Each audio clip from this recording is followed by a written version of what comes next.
6 million pesos nga utang ang giingong rason aron ipapatay si Babag Barangay Captain Cesar Dolorito. Si Dolorito swerteng nakaikya sa pagpamanhig kagahapon sa hapon sa Don Hill Garcia Street, Dakbayan sa Cebu. Ang kapitan naniudto ni adtong higayuna kauban ang iyang mga bodyguards dihang giatake sa tulo ka mga hired gunmen. Ang mga suspect giilang sila si Charles Garces, Froilan Orlanes ug usa ka Michael. Si Michael nagsakay sa usa ka motor samtang sila si Garces ug Orlanes sakay sa lain sang motor.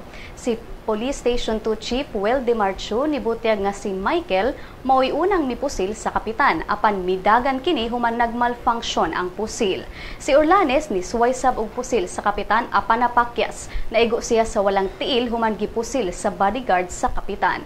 Naglisod si Orlanes pagmaneho sa gisakyang motorsiklo, hinungdan nga nabangga siya ug ang kauban niining si Garces sa nakaparking nga sakyanan ug nangatumba silang duha.